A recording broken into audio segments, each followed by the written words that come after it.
Olá, tudo bem? A partir de agora, nós vamos fazer um estudo maravilhoso, o estudo sobre o Espírito Santo. Este é um assunto muito importante que revela a intimidade de um Deus Pai com os seus filhos. E por falar em pai e filhos, eu gostaria de bater um papo com você agora sobre este assunto tão importante. Quem é o Espírito Santo? Como ele trabalha? Como ele age na vida da gente? Esse Espírito Santo é isso que se ouve e que se vê nas igrejas modernas? Você sabe alguma coisa sobre o Espírito Santo? E se eu falar para você que o anticristo iria jogar a verdade sobre o Espírito Santo por terra? O que você acha, hein? Vamos abrir a Bíblia Sagrada e vamos juntos fazer uma análise bem profunda sobre a obra do Espírito Santo e sobre a obra de Satanás para jogar esta verdade por terra. Vamos lá. Aqui, na Palavra de Deus, no livro de São João, no capítulo 16 e no versículo 8, nós podemos ler assim: quando ele vier, convencerá o mundo do pecado, da justiça e do juízo. Ele quem? O Espírito Santo. Quando ele vier, ele vai convencer o mundo de três coisas: do pecado, da justiça e do juízo. Vamos falar sobre o pecado. Como o Espírito Santo convence do pecado e o que é pecado? Uma boa pergunta, né? Você sabe o que é pecado? De acordo com a Bíblia, pecado tem dois significados. Eu vou te mostrar aqui no computador. Olha, esta é a terceira verdade dentro da sequência das 5. E a terceira coluna da verdade é o Espírito Santo. O Espírito Santo veio para nos convencer do pecado. Nós queremos saber qual a definição bíblica para pecado. O que é pecado? Primeira resposta está aqui, ó. Pecado é afastar-se de Deus. Não esqueça, afastar-se de Deus. Mas surge uma pergunta: quando que alguém se afasta de Deus? Como saber quem é que está perto de Deus e quem é que está longe de Deus? Uma pessoa se afasta de Deus quando deixa de ler a Bíblia, quando deixa de orar e quando deixa de ir à igreja. Uma pessoa que não faz isto, que não faz estas coisas, que não ora, que não lê a Bíblia, que não vai à igreja, ela está longe de Deus. E quem está longe de Deus está em pecado. Ela pode até não fazer nada tão grave perante a sociedade. Pode não matar, pode não roubar, pode não ter vícios, pode não adulterar. No entanto, se ela estiver longe de Deus, ela está em pecado. Entendeu? Pecado, portanto, como você pode ver aqui, é afastar-se de Deus. Em segundo lugar, pecado é a transgressão da lei. O texto bíblico, a passagem da Escritura é 1 João 3, versículo 4. Ali diz: todo aquele que pratica o pecado também transgride a lei, porque o pecado é a transgressão da lei. Lei? Que lei? Os 10 mandamentos. Os 10 mandamentos que foram escritos pelo dedo de Deus em 2 tábuas de pedra. Essa passagem está em Êxodo, capítulo 20. E que Deus escreveu está em Êxodo 31, versículo 18. E assim a Bíblia nos mostra que a lei de Deus, ela é a revelação do caráter de Deus. Por isso, pecado é afastar-se de Deus e transgredir esta lei, a santa lei de Deus. Você já ouviu falar por aí que a lei foi abolida? Lembra-se de algumas igrejas, ou daquela igreja que você já foi, talvez, e que prega o tempo todo dizendo: a lei foi abolida, a lei foi abolida. Quando Jesus morreu na cruz, ele aboliu a lei? Você já ouviu falar alguma vez sobre isso? Pois é, estas igrejas que dizem por aí que a lei foi abolida, são as mesmas igrejas que dizem receber o Espírito Santo, que dizem que estão cheias do Espírito Santo. Mas não esqueça que o Espírito Santo veio para nos convencer do pecado. E pecado é a transgressão da lei. Esta lei que as igrejas pentecostais dizem que Jesus aboliu. Na verdade, Jesus não aboliu. Mas eles dizem isso. E ainda afirmam que, embora não tenha lei, eles podem receber o Espírito Santo. Eu quero dizer muito claramente: nenhuma pessoa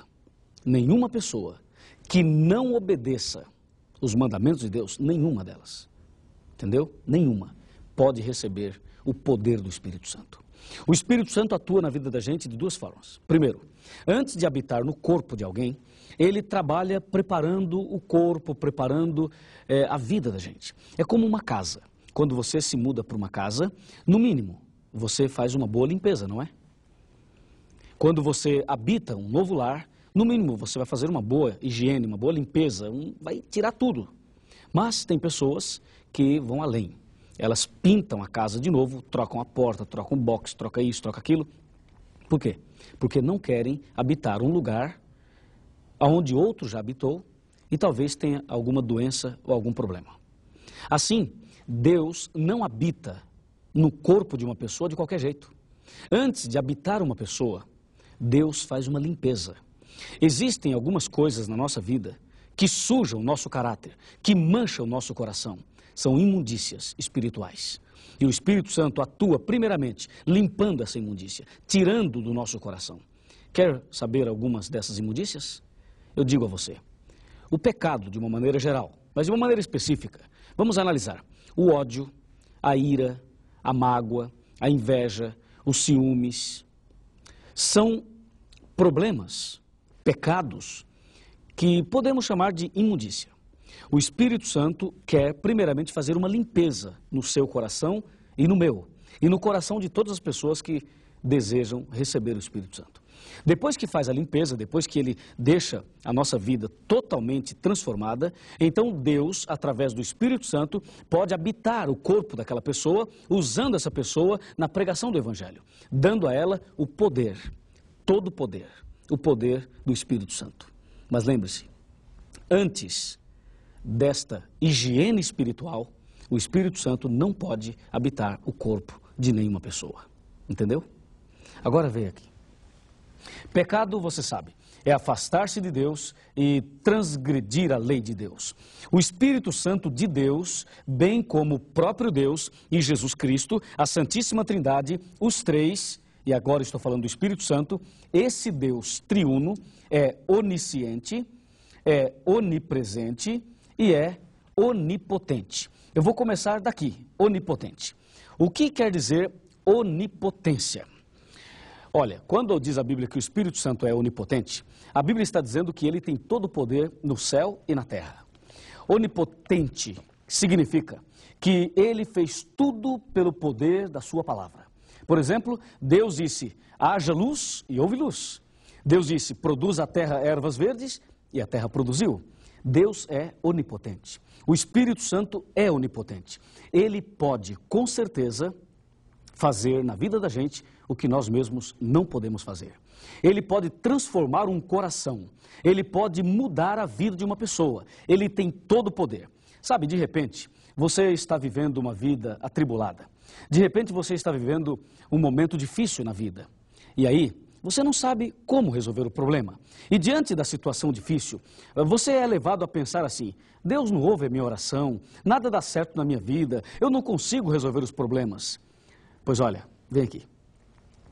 O Espírito Santo é onipotente, ou seja, ele tem poder, sabe para quê? Para mudar a sua vida. Ele tem poder para transformar o seu coração. Ele pode tirar o ódio de uma pessoa e dar o amor.